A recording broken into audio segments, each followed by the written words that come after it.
Hello,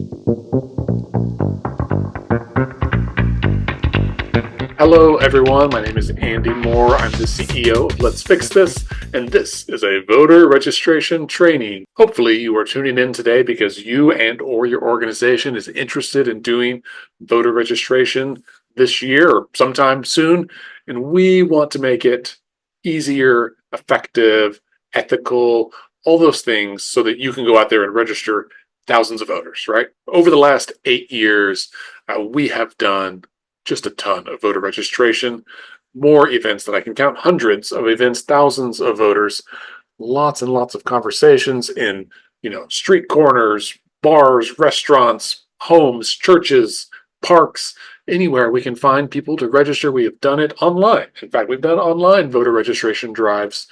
People hop on and register while they're on Zoom with us. That was especially useful during the pandemic.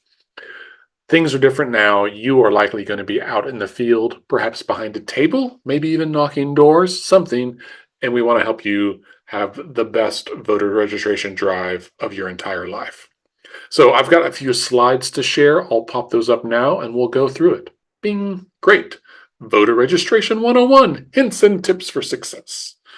So the agenda for this is the basics, of course. Talk about the online voter registration process. We're going to talk about how paper forms are not dead. They're still very much alive and necessary in many, many situations. Some tips on talking to voters. We're going to talk about talking to voters, and then other hints, tips, potpourri. And were I doing this online with you in person, we would do Q&A, but this is being recorded, so there's no Q&A.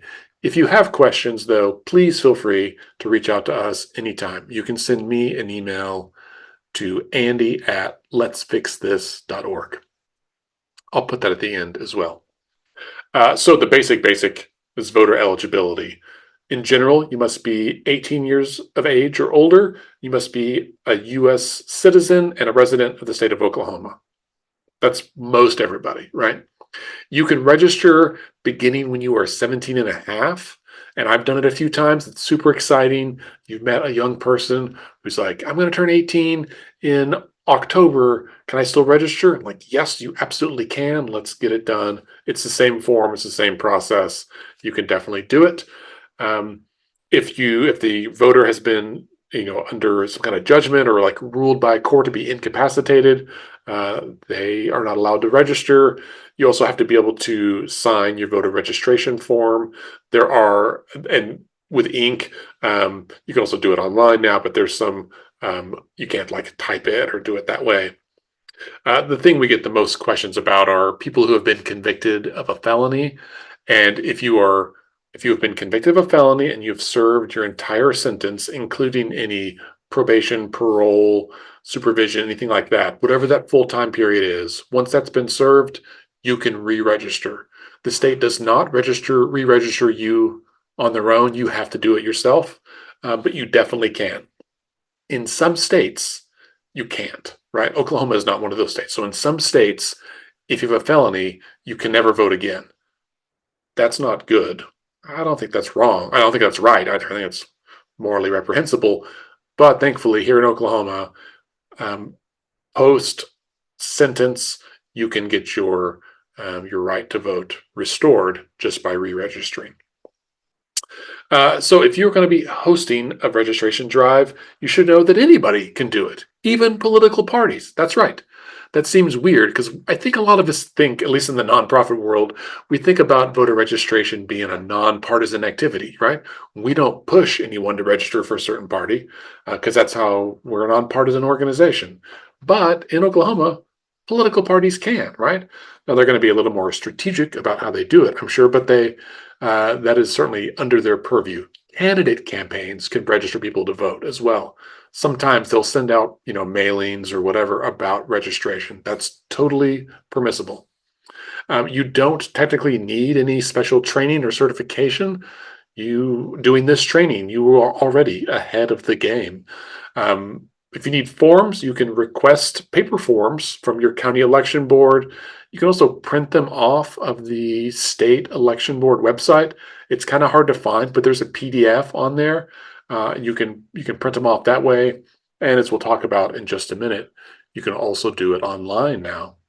And a golden rule is that you cannot give any incentives to people to register. You can't be like, we'll give you $1 if you register. No, no, no, no. None of that. If you give away anything, you have to give it away to anybody, right? So if you have stickers, I've got a few things here. Like often at our booths, we have these are some little buttons, got a whole bunch of stickers here. These are just on our table, free for anybody of any age. Anybody can come get it. Doesn't matter if you register or not. They are not incentives, they're just giveaways. So you can't pay people, you can't incentivize them. If you're a restaurant or a business, you can't offer a discount. You can't give them a free beer or a free ticket of admission or a free whatever. You can't do that if you register. You have to make that available to anyone who asks. So just as a reminder, that's so that we're all clear on the law.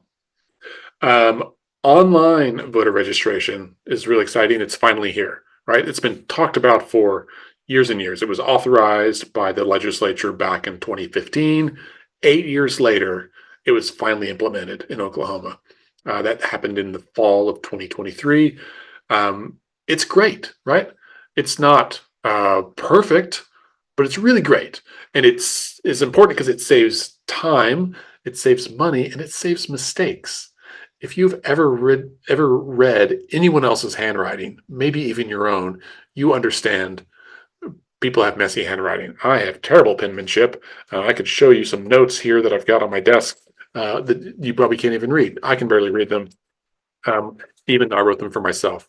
So just simply not having people write out their registration is a big deal, not just for the person or organization doing the registration, but for the election board officials and staff who also have to process those paper forms, right? Somebody somewhere is going to read that. And if they can't read a name, it can result in misspellings or rejected voter applications. We don't want either one of those. So online is a great way to go. However, some limitations do apply. For one, not everyone is able to do it. They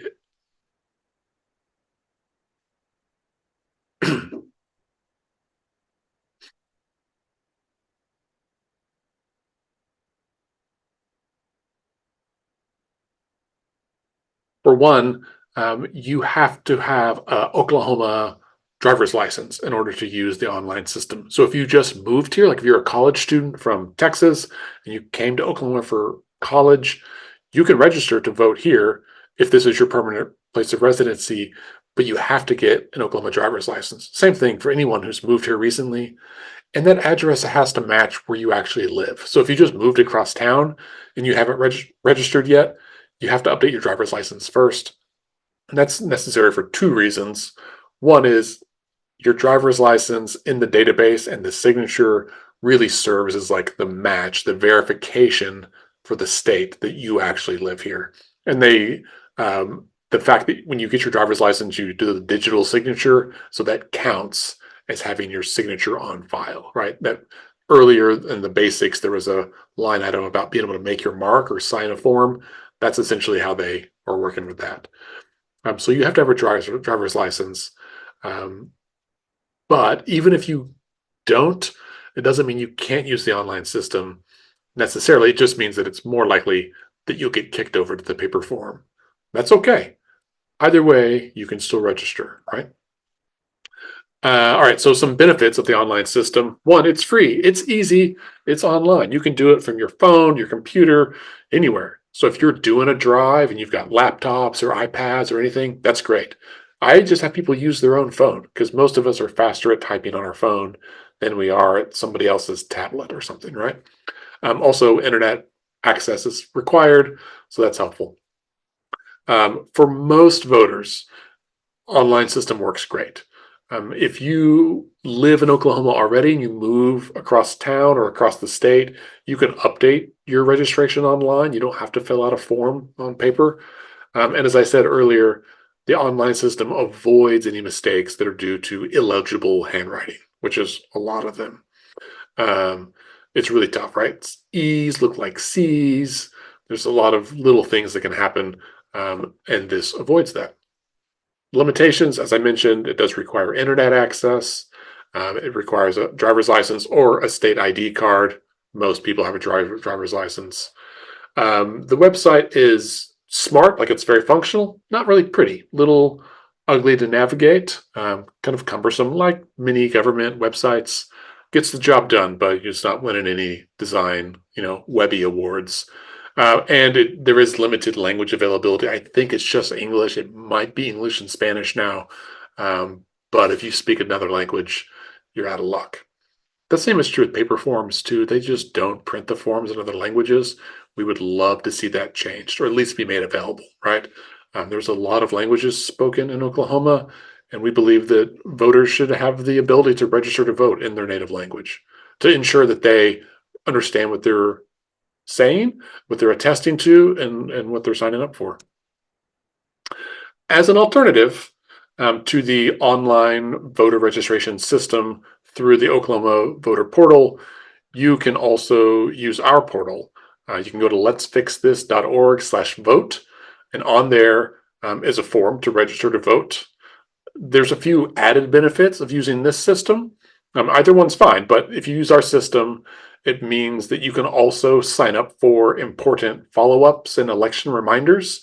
So we partner with TurboVote, which is a national organization that powers a lot of nonprofit and other groups, I guess, but they have a really great election reminder system. I'm recording this on what happens to be an election day for me, and I got text messages yesterday, and I think the day before, reminding me about the election coming up. And this is like a primary runoff, kind of an obscure election. So it's really great.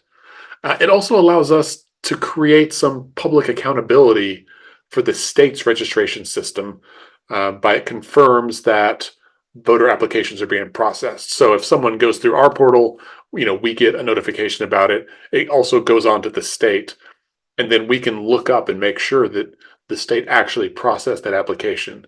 Without that, sometimes you just don't know. And I've had people say, I went online and filled it out. I never got a voter registration card, and I don't know what that means.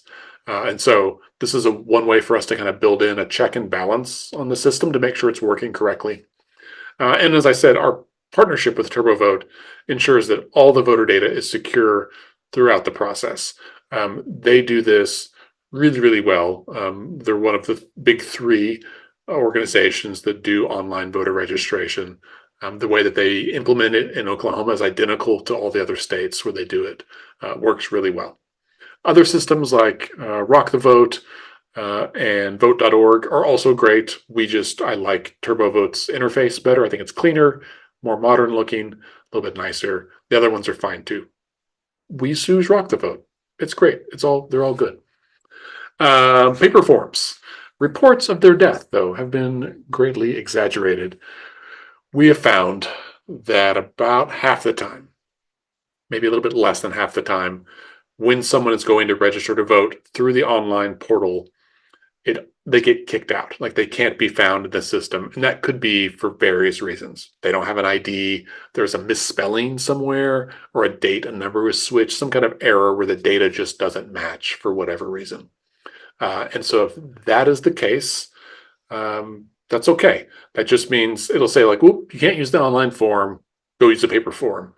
And so they're still super handy. I've got one here. An Oklahoma voter registration form right here. The way that we do it is I put it on a clipboard, and on the back of the board, I have a sign that says register to vote. I have a QR code that goes to our portal. So for most of the time when I'm doing voter registration, I just offer this to people and have them scan it with their cell phone and then fill it. I stand there with them and help them fill out the form on their phone. They can also type it in if they would prefer. I put the web address on here. And then on the other side, a stack of voter registration forms. Some of these are ones we got the county election boards. Some of these are ones I printed off because we were running out. The key thing to remember is to make sure that all of the fields are completed, that they write legibly in all the fields, and that at the bottom of the form it is signed and dated by the voter. And then your job, aside from checking this while they're there, making sure they answer all the questions, is to then promptly turn these in to the election board. What I also do whenever I do a drive is I keep a envelope that says completed registration forms. I keep this in my kit, and we put voter registration forms in there as they're completed, and then I have labels and stamps at my office, and we turn them in the next day. Usually, I just go drop them off because it's not that far. But if you're in a rural area or just not nearby, or just prefer the mail, you can mail it. It takes more than one stamp. I usually do the little kiosk thing, but you can mail them that way. And that's a great way to get them turned in. A couple of notes about the form that people often miss. These top questions: are you a citizen of the United States? And will you be 18 years of age or older on election day? They're in kind of a box at the top. People often skip past those, right? So this gray area, you skip that, hit that one first. If they say no to either one of those, if they're not a citizen, they're not 18, or then you can't do the rest of the form. You should just throw it out. But so make sure they check those.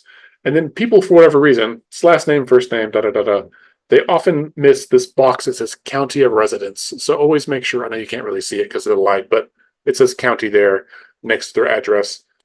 Be sure that they put their county where they live, and then they sign in date. Also, on the identification number, it says required driver's license, social security number required if no driver's license. And if you don't have either one of those, check C. I've never had anyone was in that situation. Almost everyone knows their, at least the last four of your social, unless they're like pretty young. Like sometimes, 18, 19, 20-year-olds might not know it if they haven't written it down that often.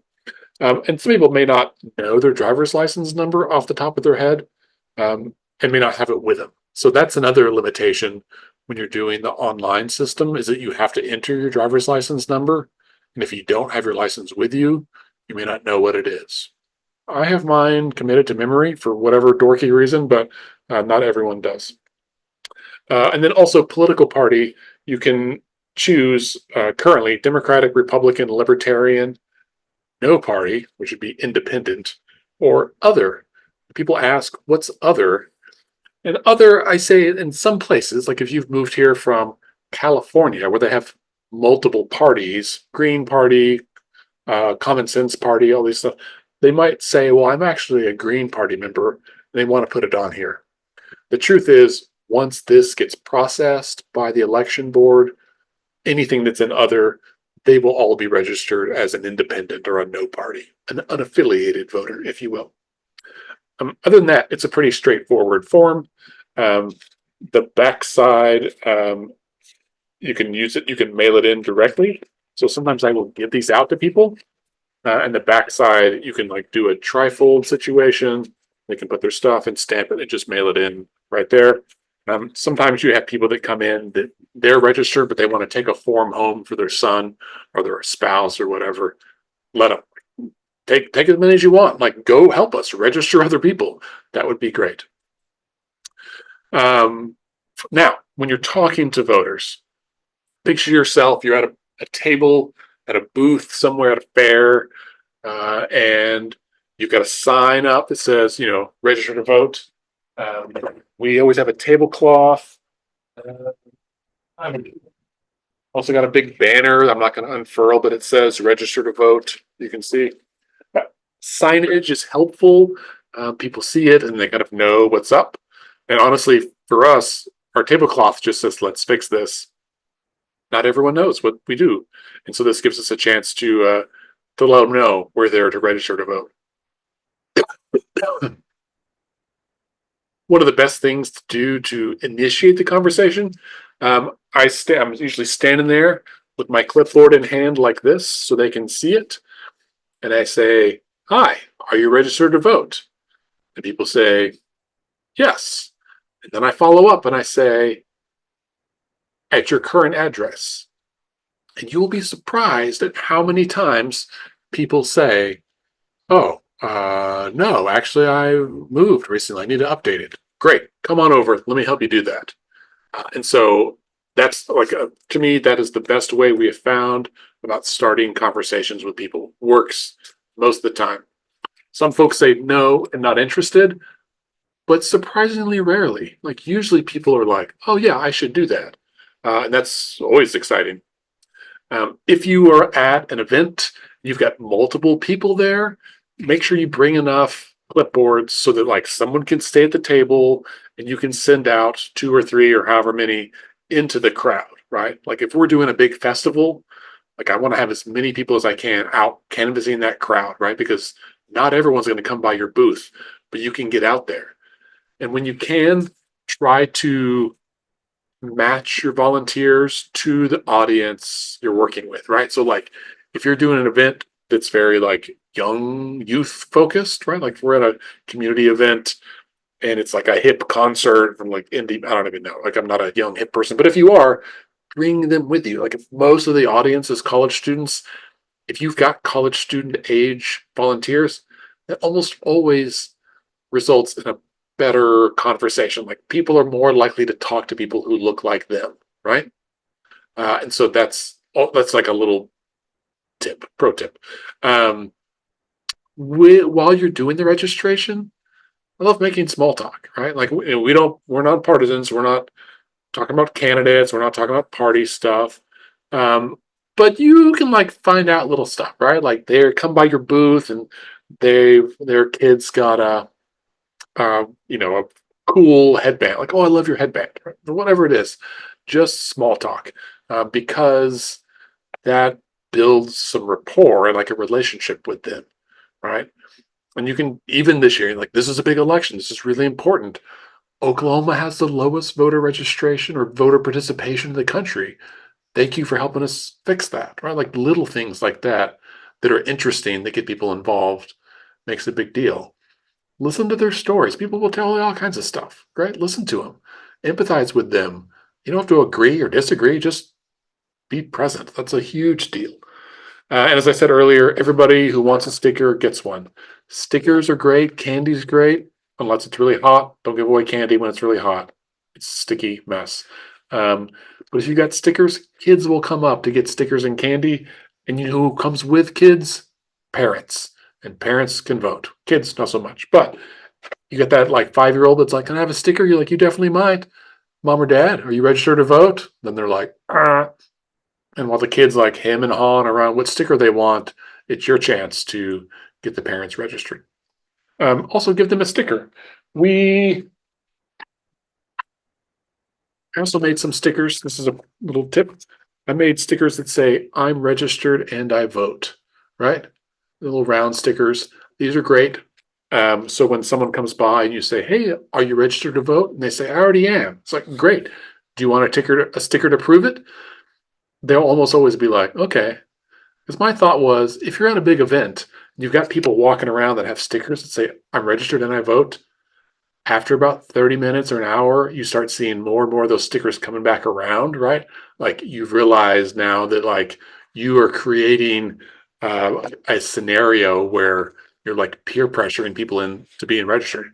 Everyone likes looking cool with a sticker, and then other people see it and they're like, "Oh, I should register." It's a great subtle reminder that voter registration is cool. I'm happy to send you this design. You can print them yourself, right? If you want, real easy. As I said, remain nonpartisan. Don't stand in the way of a person and their right to vote. It's not the time to engage in policy debates or like partisan quibbling. It can be tough, right? People will say crazy stuff.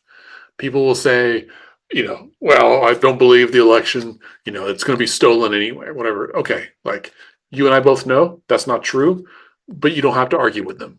You're not going to change their mind. If they're willing to have that conversation with a total stranger out in the street, they're not open to changing their mind.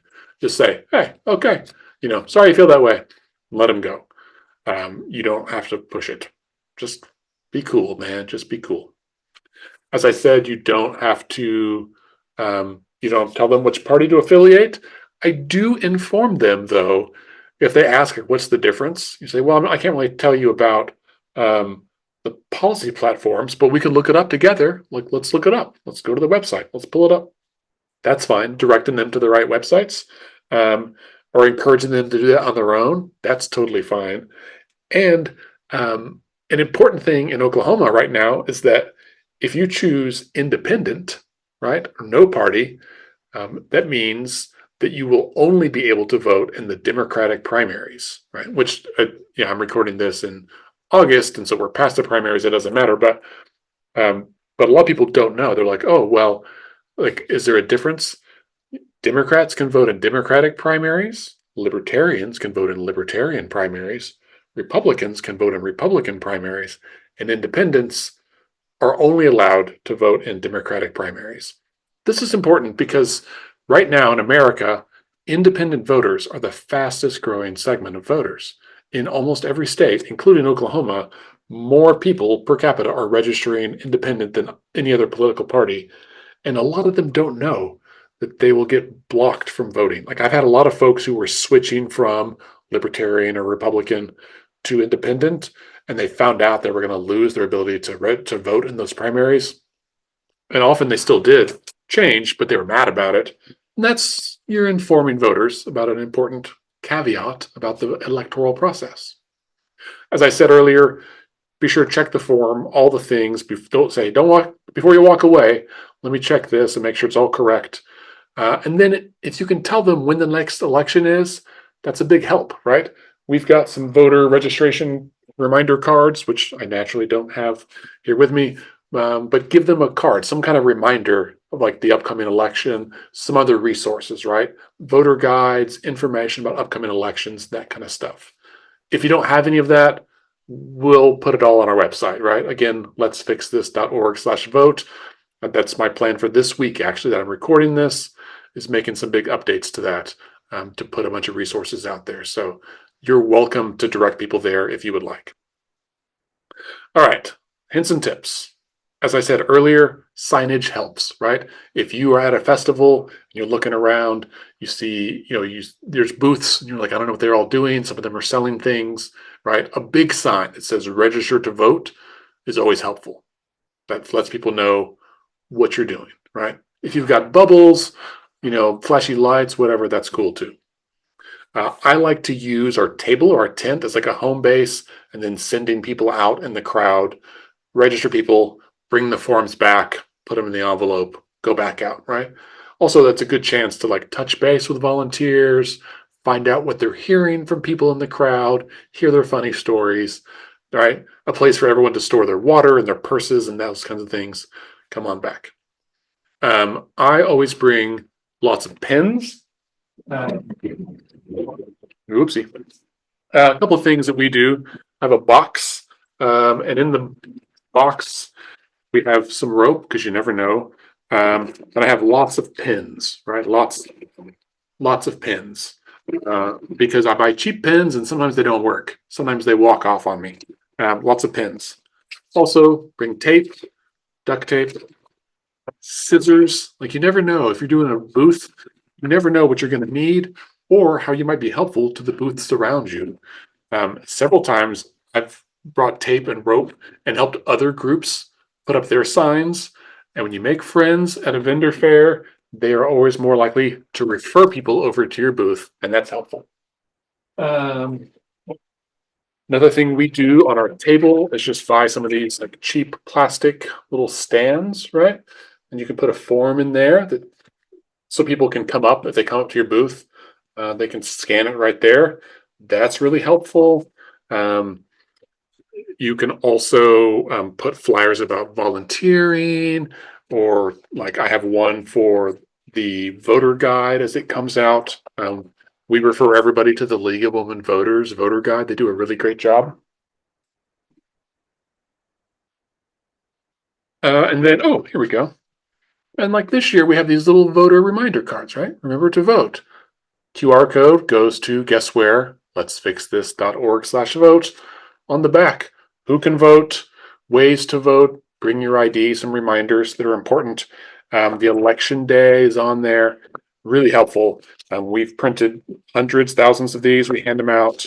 We've got other cards about Let's Fix This and what we do, those kinds of things. Whatever you've got, it's a great time to pass out resources. Talk to other organizations, bring stuff too. That's all helpful. So, as I said, the supply kit is often very handy. I also usually bring like a battery pack or two, just in case a volunteer's phone is dying, right? Like if they've someone will show up and their phone won't be charged. Be a helper, right? Just say, hey, I got a cord here. Let's plug it in. That way, that volunteer doesn't leave. I'd rather someone stay because their phone is charged and they can keep working on voter reg. Super helpful. I mentioned matching volunteers to the audience. I talked about registering to vote. Your current address is a great opener.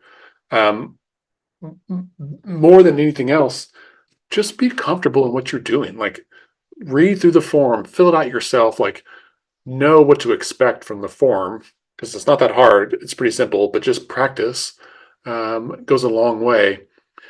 And then in our booth, we have the forms from the election board include like the instruction page, and I have it usually taped to the inside of all my clipboards.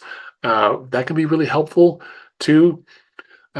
Just if people have questions, answer it if you know it. And if you don't know the answer, just say, I'm not sure. Let's look it up together and go to the state election board website, right? Like when in doubt, always refer people to the state election board website. That's that's going to be your Bible of truth for all things voting in Oklahoma. It's elections.ok.gov. I think if you go to ok.gov/elections, it also goes there. You can find it, right? You just Google Oklahoma election board, it'll take you there. You can find it. I do think it's important when you register a voter, especially a brand new voter, to tell them what to expect after they register, right? Sometimes they'll say, what happens now? Right? Like I registered, but what now? How do I know where to go? I got you, right? So I tell them, thanks so much. Like, I'm so proud of you. Here's a sticker. You registered and you vote. I'm really jazzed about this for you. It's going to be exciting. Here's what's going to happen next. I'm going to mail these forms in tomorrow.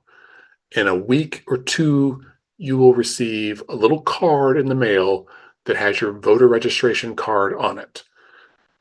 That card will have your information, your precinct, your name, your address, and the address of your polling place where you go to vote. I usually pull mine out of my wallet and show them because I carry it with me all the time because I'm a big dork. And also it's useful. And I can show them and say, look, you're going to get one of these. This tells you where to go to vote. And then you show them this card or your driver's license to get your ballot. If they're not sure, we're going to have some resources on that website, letsfixthis.org/vote, videos as we are able to make them about what to expect when you get to your polling place, just so people can kind of understand like what it might be like. I think voting can be intimidating for a lot of people, right? And just reassuring them up front of like, listen, if you're not sure what to do, we got you. We will help you. The people there, poll workers are always very helpful. Like, don't be afraid to ask. But really talking to them through the process, even for just a minute or two, makes a big difference. If you can, if you've got a way for them to get contact information for you or your organization so they can follow up if they have questions, do that. Like have them sign up for email updates or whatever. Say, we are here to help you. Let us know if you have questions. We'd love to help that out. A couple of things to remember: paper forms and online forms must be received by the election board at least 25 days before election day. So for this year, for 2024, the last day to register to vote is October 11th, right? After that, they're out of luck for the November election. They'll be registered for February or whenever the next election is, but sometimes people register like 2 weeks out, and I have to tell them like, I'm so glad you registered. You won't be able to vote in 2 weeks, but you're in the hopper for next time. And sometimes that's a sad conversation, but the important thing is they're registered. Also, in years like this, even numbered years, you can't change your party affiliation between April and August because that's the primary season, right? So you got to pick a party and you got to stick with it until August. If people submit changes to their party affiliation in that 4-month window, they will just be held and then processed in September because it doesn't matter for the general election. But I haven't run into that happening, but just so you know, that's the case. All right, so for this year, here's the calendar. As you can see towards the bottom, we're in August, then November 7th, November 5th is the general election. There's no elections in September or October. November 5th is the general election. And as it says on here, October 11th is the voter registration deadline. So they put out this form every year. We try to publicize it, let everyone know, like, this is what's happening for next year. Also helps us like schedule things around that so we know what is expected on the ballot and when we need to get people registered before a certain date. If you want other information, you can go to okvotes.org. That's also our website. It's all the same information. You can go to letsfixthis.org/vote or the state election board website, oklahoma.gov/elections. All right, if you have questions, please feel free to send them to me. I appreciate your time and watching this. Hopefully, I didn't just throw too much information at you. Hopefully, you feel really equipped and excited about doing voter registration. If you need any additional help, if you have questions, again, send me an email, andy@letsfixthis.org. We also are hosting some voter registration, voter contact office hours. All the rest of this year, they are on Tuesdays at 2 o'clock Central Time. There's a Zoom link for it. You can go to any of our social medias. We're at Let's Fix This OK on Twitter, Facebook, Instagram, Threads. You can sign up there or go to our website, letsfixthis.org, and sign up there. We would love to have you just pop in. I'll just be on Zoom hanging out like this. If you have questions, you need things, you need resources, you're trying to find something, you want to get plugged in, you want to volunteer, you're not sure where, just let me know. We would love to have you, right? Voter registration and getting out the vote is enormously important in Oklahoma. We've been last for too long. We don't have to be, right? This doesn't require us waiting for some legislator to make a decision. We can improve this on our own right now, today, this year, this month. We can make a difference. Let's do it. Let's fix this. Have a good week.